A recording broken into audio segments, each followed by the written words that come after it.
conférence, donc c'est bien. Ça fait pas très longtemps que j'ai pris le poste de responsable du plateau technique à l'IFCE, donc à Saumur. Et donc, c'est ma première webconf, bien que j'ai déjà fait pas mal de journées de recherche équine. Donc, le sommaire de cette webconférence est divisé donc en 3 grandes parties, un petit peu disproportionnées. J'ai intitulé la première partie sur les notions plutôt théoriques autour du contrôle de la posture et des informations sensorielles. Une deuxième partie autour des études scientifiques sur l'expertise en équitation. Et une dernière partie, plutôt une ouverture, une discussion vers les applications terrain. Voilà, donc je vais éteindre ma vidéo afin de pouvoir faciliter le flux. Et on est parti.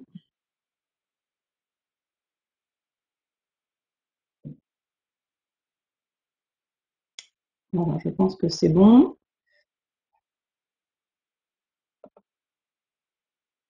Donc, je continue. Voilà. Donc, première partie un petit peu théorique. Je vais prendre le temps de vous expliquer un petit peu ce sur quoi je me suis basée.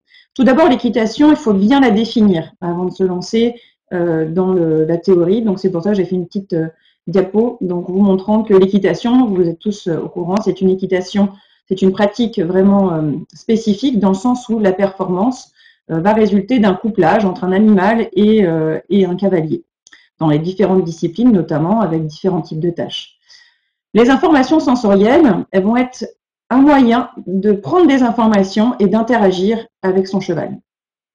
Et le cheval, lui, est un support vraiment, enfin, un support instable qui demande au cavalier, en fait, de nombreuses adaptations posturales. C'est pour ça que l'équilibre est une notion prépondérante dans cette discipline. Selon les auteurs, on classe cette discipline comme sport informationnel. Donc ça, c'était un chercheur qui s'appelait Ripoll en neurosciences. D'autres les classent dans les activités dites fermées, avec une approche plus pédagogique didactique, selon Gentil. Et moi, je préfère celle d'André Thomas, qui définit l'équitation comme un sport à équilibre de luxe. Il définit en fait ces activités-là comme étant des activités morphocinétiques, c'est-à-dire où la représentation du corps dans l'espace est très importante, mais en parallèle des disciplines comme la gymnastique ou la danse.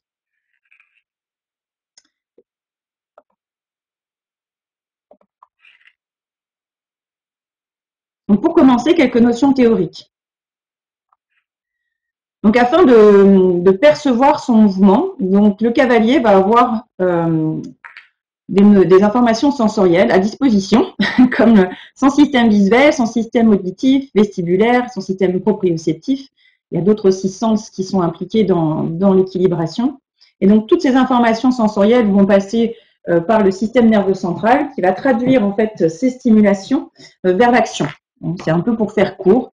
Donc, de la perception du mouvement, de la tâche, pardon, à la réalisation par une posture, un équilibre, un mouvement.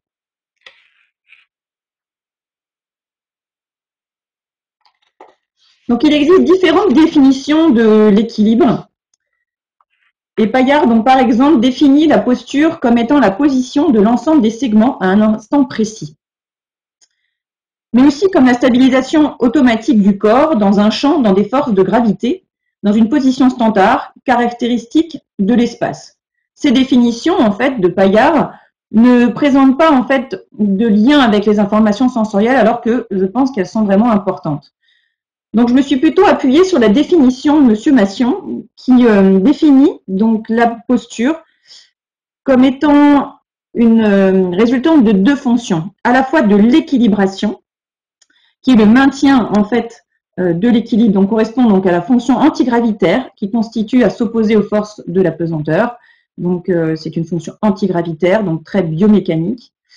Mais aussi, il ajoute la fonction d'orientation qui permet d'assurer le lien avec l'environnement extérieur, d'assurer aussi le positionnement des différents segments les uns par rapport aux autres et par rapport à l'ensemble du corps, par rapport aussi à l'environnement. C'est pour ça que j'ai une petite illustration. On voit bien que l'orientation posturale du cavalier, notamment par le regard, donc, va impliquer l'orientation des épaules, l'orientation du bassin, etc.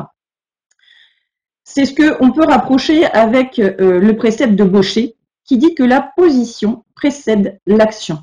Donc, en gros, il faut s'orienter avant d'agir. Et donc, c'est pour ça que cette définition m'intéresse particulièrement au niveau de la posture pour notre discipline. Un petit focus sur les informations sensorielles, puisqu'on le fait assez rarement.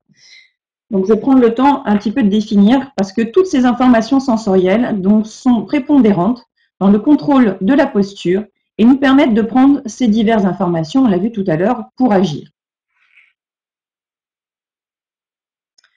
Le système visuel, particulièrement, est composé de la rétine, donc un récepteur sensoriel qui est composé, vous voyez, au fond de la rétine, de capteurs composés de bâtonnets qu'on appelle, enfin ces petits capteurs qui s'appellent des bâtonnets ou des cônes, et qui vont avoir à faire, enfin qui vont être qui vont se transposer à la vision focale, notamment par rapport aux cônes que vous avez principalement au fond de la rétine. Cette vision focale, qui est composée de particulièrement tous ces petits cônes qui sont centrés au centre de la rétine, vont être sensibles aux informations plutôt statiques de l'environnement, mais avec beaucoup de précision. Alors que les autres récepteurs qui sont au fond de cette rétine, qui s'appellent les bâtonnets, vont constituer la vision qu'on appelle périphérique, qui est beaucoup plus sensible aux informations dynamiques de mouvement. C'est pour ça que je vous ai mis deux petites illustrations. En bas à gauche, vous voyez donc, alors je vais mettre le petit curseur. En bas à gauche, vous voyez donc l'œil, avec le fond de l'œil, donc effectivement donc la rétine, où vous allez avoir les petits capteurs qui sont composés de cônes et de bâtonnets. Et puis, de côté à droite, vous avez donc une représentation du champ visuel que vous connaissez, avec la vision focale bien au centre, qui est de l'ordre de 2 degrés maximum. Après, elle se fusionne avec petit à petit la vision périphérique. Donc, vous avez un champ visuel qui est composé de la vision focale et de la vision périphérique, et elles n'ont pas les mêmes sensibilités. Ces informations visuelles vont participer donc aux deux fonctions de la vision, qui sont la fonction cognitive, c'est-à-dire que je prends une information, l'obstacle est rouge et blanc, telle lettre à tel endroit sur ma reprise de dressage. Donc ça, c'est utilisé par la fonction donc cognitive, prendre de l'information. Et puis, vous avez la deuxième fonction qui est la fonction motrice, qui est là une fonction de stabilisation de la tête en vue de prendre des informations.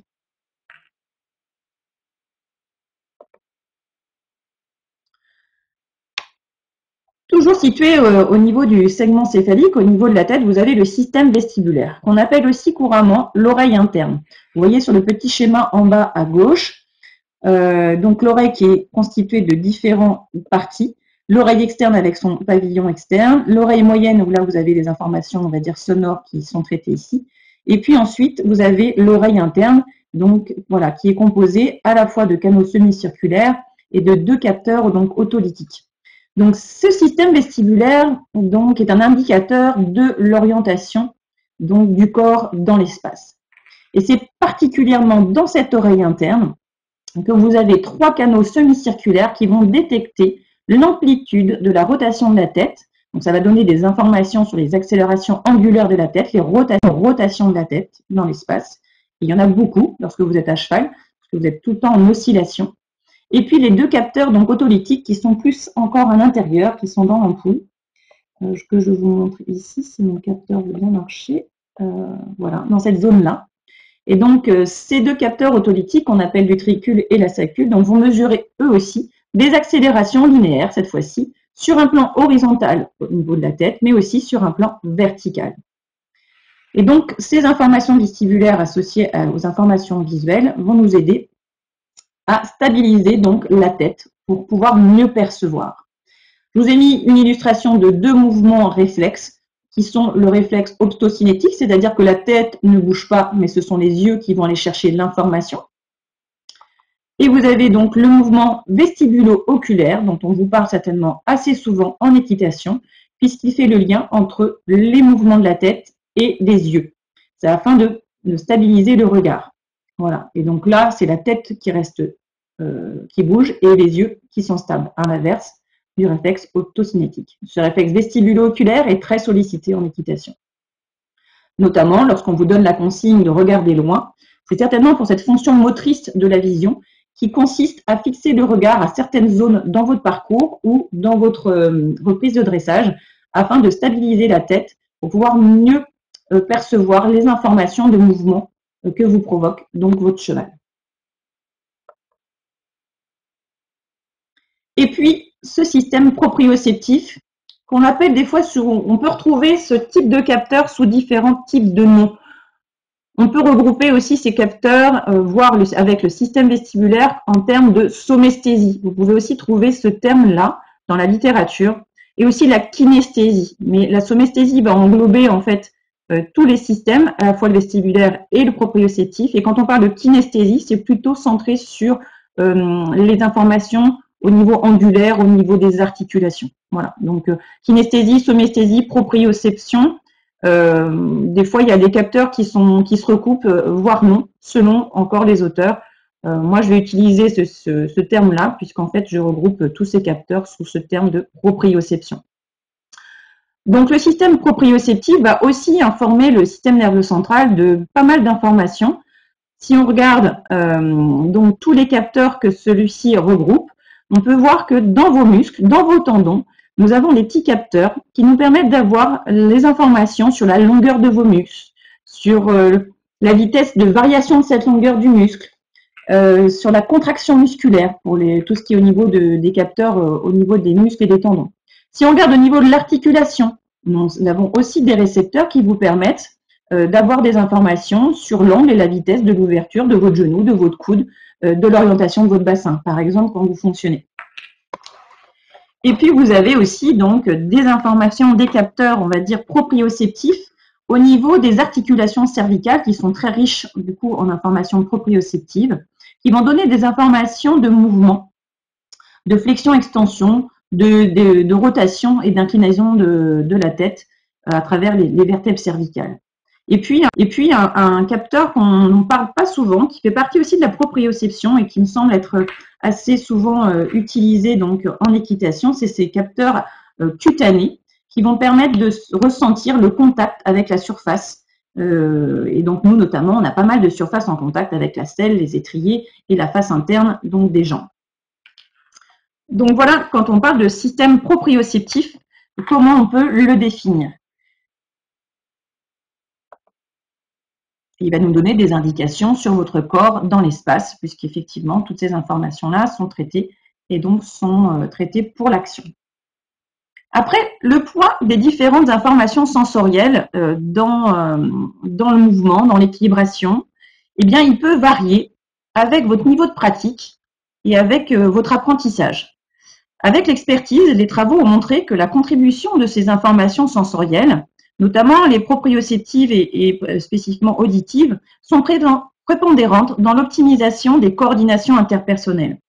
Donc ces informations-là, proprioceptives globalement, sont plus développées lorsque l'on est expert que lorsque l'on est débutant et vont nous aider donc à une meilleure régulation de l'équilibre, mais aussi de l'orientation posturale, donc de bien s'orienter avant d'agir, comme le précepte de Gaucher nous l'indique.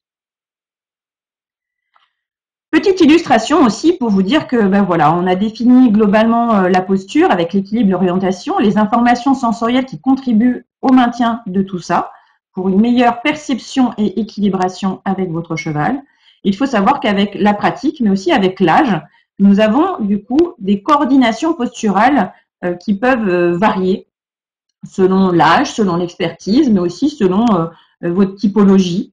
Donc, on voit qu'en fait, avec la pratique, en tout cas déjà avec l'âge, beaucoup d'auteurs, un certain nombre d'auteurs, ont montré des stratégies différentes.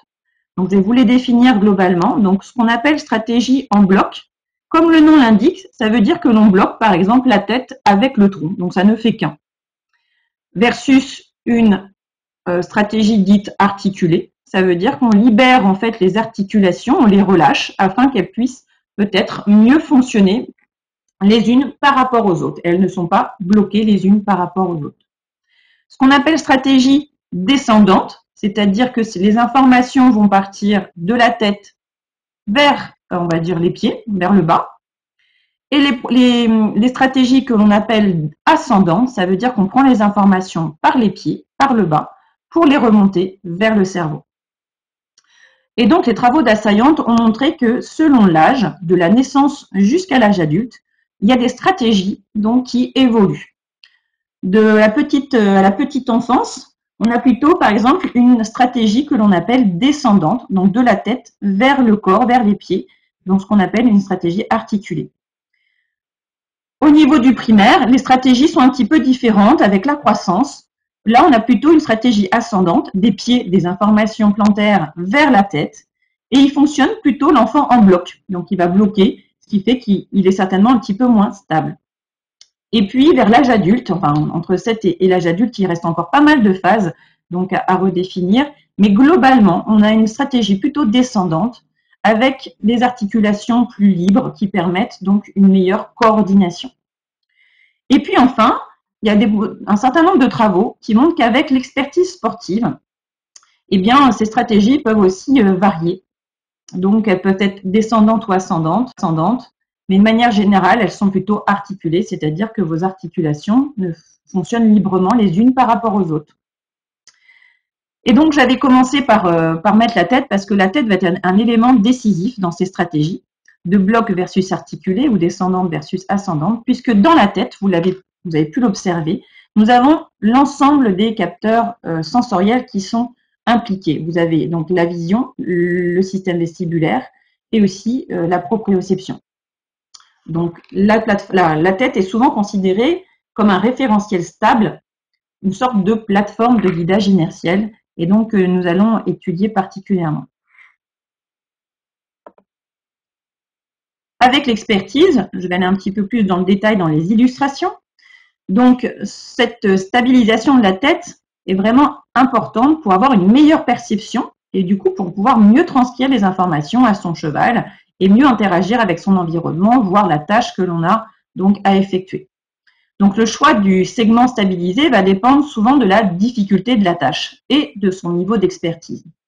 Dans la littérature, on voit que les novices, vous voyez une représentation du système de stratégie posturale dite en bloc. Par exemple, la tête fonctionne par rapport donc au tronc. Donc, stratégie en bloc chez donc le novice. Et puis, vous voyez à côté une stratégie dite experte où la tête est stable, peu importe les conditions. Elle est stabilisée sur l'espace et non pas bloquée sur le rachis, sur les segments inférieurs. C'est traduit par cette expérience, notamment en dehors du champ de l'équitation, mais une discipline avec laquelle on fait souvent de parallèle avec le ski. Donc, c'est une expérience sur un simulateur de ski. Et vous voyez bien ces deux types de stratégies, donc selon le niveau d'expertise, différentes. Vous avez à gauche une illustration d'une stratégie en bloc. Vous voyez bien que les segments ne bougent pas beaucoup les uns par rapport aux autres, versus le graphique côté droit, où là, vous avez un expert où la tête est stable par rapport à l'espace, ce qui lui permet de libérer ces différentes articulations pour pouvoir bouger, se mouvoir en gardant sa tête stable. Donc, les stratégies de coordination posturale donc, sont selon les différents types d'équilibre, selon le type de support. Donc, quid de l'équitation? Donc, quelques études scientifiques permettent de savoir, du coup, en équitation, comment ça se passe? Est-ce que par rapport à la littérature et à ce qu'on voit dans le développement, on a des stratégies qui changent? Est-ce que on est plutôt sur un mode en bloc, articulé? Est-ce que notre tête est stable?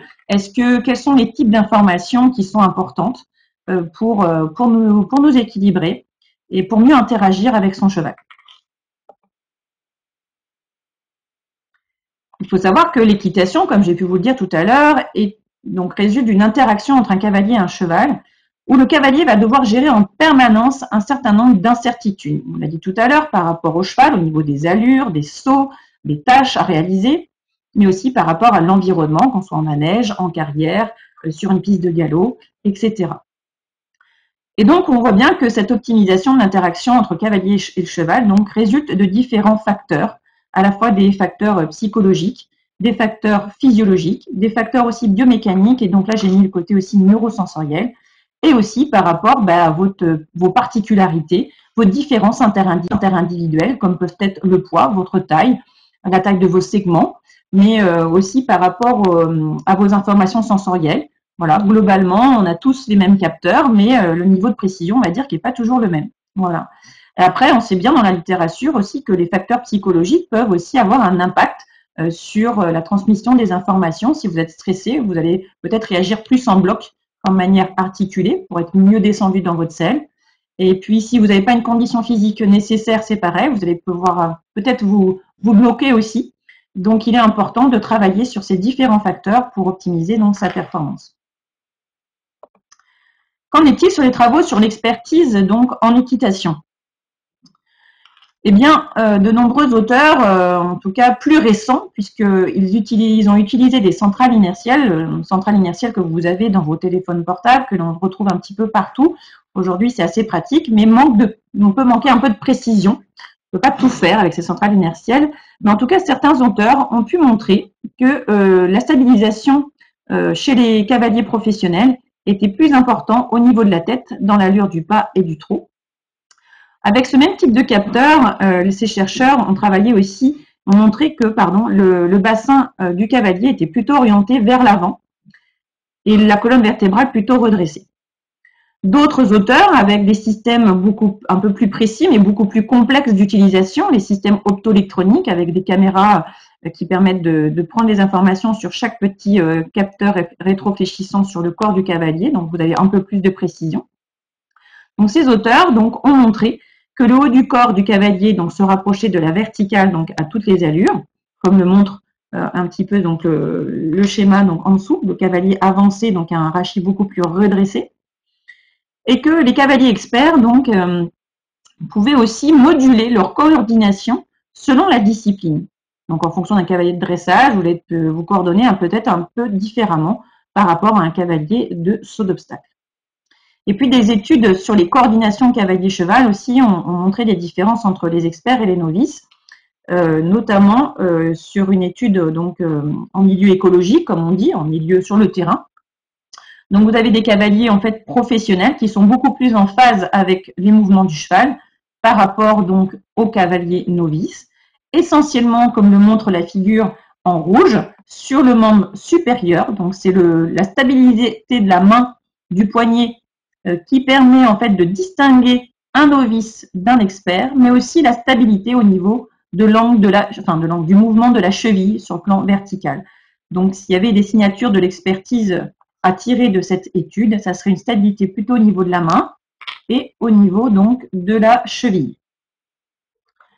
Donc, ces résultats en fait ne font que retranscrire un petit peu tous les grands auteurs qui travaillent sur la posture du cavalier, notamment avec De Séville, donc qui montre que le rein, donc puis au moment où la selle en fait monte, se développe vers le haut, le rein va se vousser, ce qui veut dire c'est un peu la traduction du bassin qui part vers l'avant. Selon Musler, en voussant le rein, le cavalier donc se lie au mouvement du cheval. Et Saint-Fort et Paillard montrent aussi que les oscillations verticales du dos du cheval sont absorbées par le jeu du rein. Vous voyez que toutes ces expériences scientifiques appuient en fait ce que disaient les grands auteurs.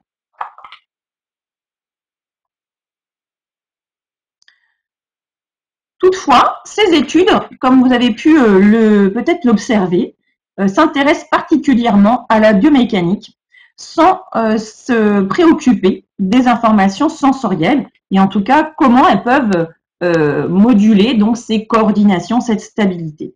Et est-ce que les cavaliers professionnels ne seraient pas plus sensibles à certains sens que d'autres?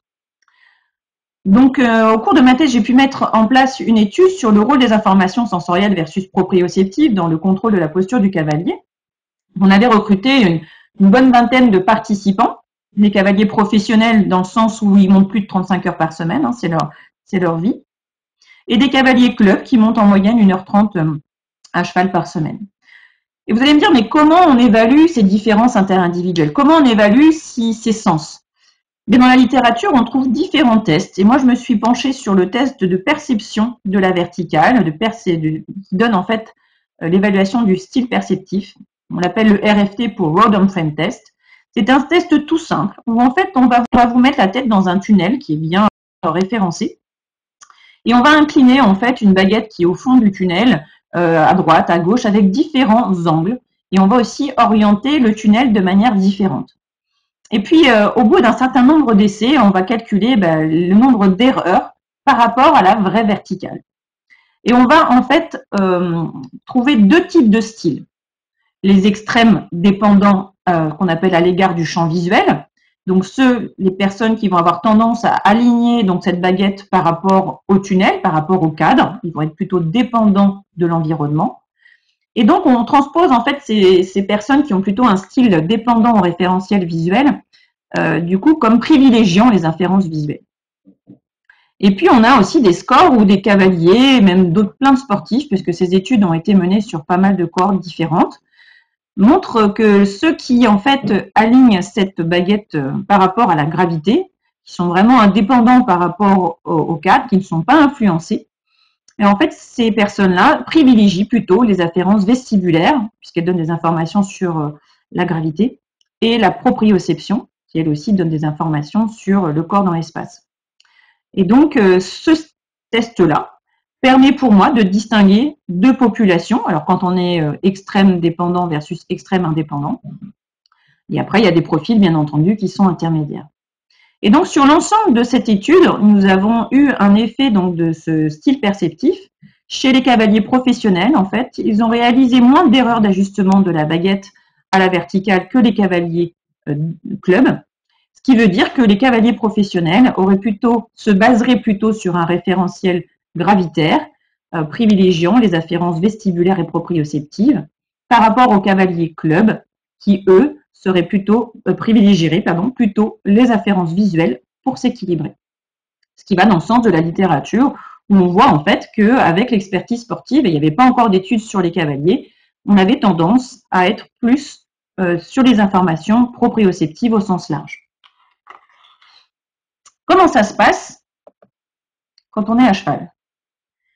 Alors là, je voulais passer une petite vidéo, si je retrouve le petit lien, si on peut, pour vous montrer un petit peu le protocole expérimental qui avait été réalisé. Alors, il faut que j'aille chercher la vidéo, je crois, c'est ça.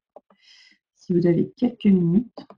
Donc, voilà. Nous avons, une fois qu'on avait testé les cavaliers, on les a mis en situation de simulation.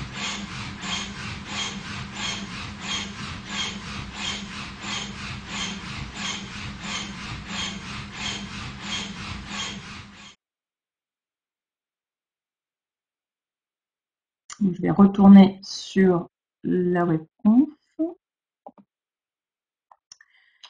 Donc, tous ces cavaliers ont été positionnés sur le simulateur. Nous avons mis des capteurs au niveau de la tête, des cervicales et des lombaires, c'est-à-dire uniquement sur le tronc et la tête.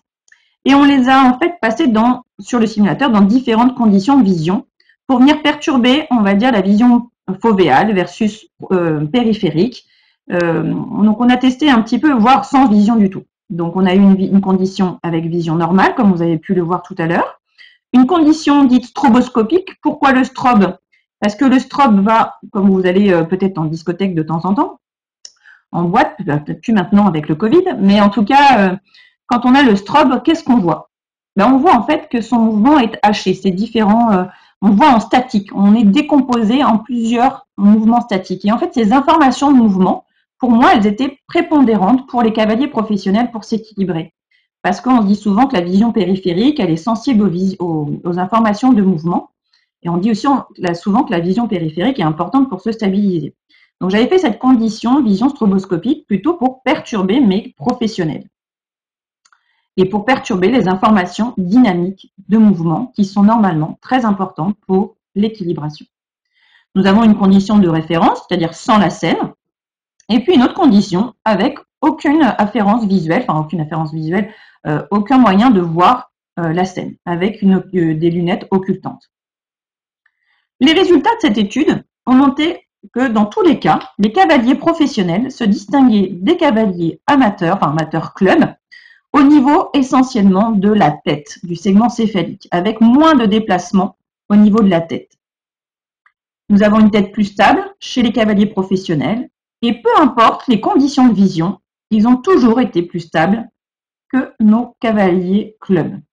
Donc en fait, l'entrée visuelle, la perturbation de la vision n'a eu aucun effet même celle dont j'avais eu l'hypothèse sur la vision stroboscopique avec les informations périphériques qu'elle perturbait. Donc on est certainement sur autre chose, peut-être le système vestibulaire. Au niveau des coordinations, c'est-à-dire que j'ai regardé par rapport aux stratégies qu'on a pu voir globalement tout à l'heure, qu'est-ce qu'il en est au niveau des cavaliers? Eh bien, sur les stratégies de coordination, par rapport aux cavaliers novices, enfin club, avait une capacité d'anticipation du cavalier novice, enfin club, avait une capacité d'anticipation du mouvement des segments les uns par rapport aux autres. Donc, ce qui veut dire que c'est plutôt une stratégie articulée, ce qui correspond effectivement à ce que l'on appelle avoir peut-être dans la pratique, avoir un meilleur liant, un meilleur fonctionnement, parce qu'en fait, les cavaliers donc, vont articuler, vont libérer les articulations. C'est ce qu'on appelle peut-être aussi l'indépendance des aides, afin d'être plus profond dans son assiette, plus stable. Par rapport aux cavaliers donc débutants qui, eux, fonctionnaient en bloc. Donc la tête était bloquée par rapport au tronc, et donc c'est pour ça qu'on a beaucoup d'instabilité pour le coup. Et alors, si on regarde le lien entre le style perceptif, c'est-à-dire votre typologie, votre signature perceptive, est-ce que je suis plus visuel et proprioceptif, est-ce que ça a un impact sur ma façon de m'équilibrer? Eh bien, on a eu un effet, une corrélation entre les indépendants à l'égard du champ et la stabilité de la tête. C'est-à-dire que ceux qui, au test précédent, étaient plus indépendants à l'égard du champ, eh bien, ils ont une meilleure stabilité de la tête, ce qui va dans le sens, en fait, des travaux, donc dans d'autres disciplines sportives. Donc, pour conclure sur cette étude, on peut dire que les informations proprioceptives donc, sont vraiment importantes pour stabiliser et orienter donc la posture du cavalier et permet une meilleure anticipation. On pourrait peut-être s'aventurer à dire que qu'est-ce qu'avoir le feeling? Ça serait peut-être avoir cette sensibilité proprioceptive donc développée et une stratégie en mode articulé. Plutôt de la tête vers le bassin, donc ce qu'on appelle une stratégie top-down, donc descendante pardon, de la tête vers le buste. Alors au niveau des applications, et c'est là où je suis intéressée d'avoir votre participation et vos échanges, pas mal d'auteurs en fait travaillent sur. On a beaucoup de références sur. Alors, je l'avais mis en PowerPoint, on aurait vu défiler plein d'autres qui sont en dessous. On a Sally Swift qui a écrit un livre sur l'équitation centrée, qui depuis des années fait le lien entre le sensoriel et la posture. D'ailleurs, j'en ai pas beaucoup vu qui faisaient vraiment ce lien-là. On a beaucoup d'auteurs sur l'entraînement, la santé du cavalier, la préparation physique, le yoga, l'équitation. On a vraiment tout ce qu'il faut à bord pour travailler et pour mettre en place donc des entraînements qui vont nous permettre de d'aller vers cette sensation plus proprioceptive, d'augmenter son feeling à cheval. Et donc, pour avoir donc quelques exemples, nous avons pu tester lorsque j'étais en STAPS et puis on continue ici maintenant à Saumur avec le pôle santé à développer la proprioception, la préparation physique au niveau des cavaliers. Et donc sur une première étude pilote, on avait travaillé sur des séances de yoga, de pilates, du stretching, des renforcements musculaires plutôt très ciblés, et puis 2 autres séances plutôt centrées sur l'équilibre et le développement de la proprioception, avec certains livres que j'ai pu vous présenter donc précédemment de Broussard-Derval et de Lacour. Et donc après un mois d'entraînement un peu intensif, vous avez vu à peu près c'était des semaines assez denses.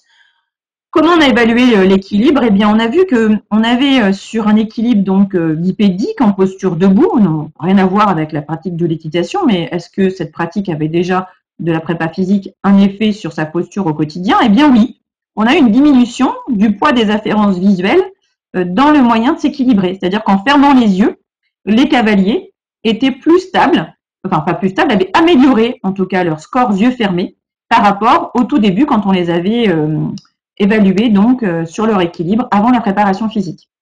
Donc la préparation physique en fait peut vous permettre d'améliorer donc cette sensibilité proprioceptive qui vous permettra certainement effectivement de mieux percevoir son corps dans l'espace, mais aussi de mieux ressentir les mouvements de vos cavaliers, de votre cheval dans les différents mouvements, afin de mieux interagir, de les mettre plus précis et donc plus relâchés Donc, il y a beaucoup d'effets, certainement, aussi sur la pratique. Donc, on l'a mesuré de manière un petit peu moins précise avec de la caméra, mais on voyait vraiment sur le plan visuel qu'avec la pratique de la préparation physique, orientée plutôt vers la proprioception, eh bien, on a trouvé une verticalisation du haut du corps, donc ce qui rejoint aussi la littérature scientifique et aussi de terrain, comme le disaient Saint-Fort et Paillard, avec un meilleur redressement au niveau vertical. D'autres applications, on voit qu'en fait, on a parlé de stratégies articulées avec une stabilisation de la tête afin de bien percevoir ses mouvements.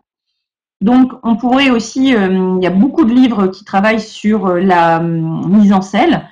Jean-Franck Girard avait écrit un livre, Nicolas Sanson. Il y a aussi la méthode Alexander qui vous permet de travailler sur la mobilité au niveau des hanches. Donc, tous les exercices, on a vraiment une batterie d'exercices, une connaissance. Le plus dur, c'est de les mettre en place.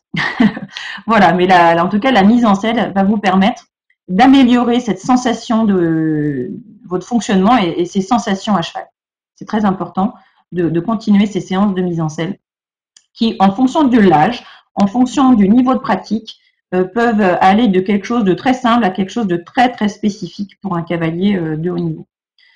Et donc, pour faire cette préparation physique, bien entendu, et pour que ces stratégies puissent se développer, il faut bien entendu faire attention à ne pas avoir de douleur, de points de blocage. C'est important que vous fassiez cette préparation physique et cet entraînement lorsque tout va bien, parce que lorsqu'on a une lombalgie ou des douleurs, vous allez forcément, de manière inconsciente, verrouiller, bloquer certaines articulations pour pas avoir mal, et vous n'allez pas avoir un bon fonctionnement à cheval.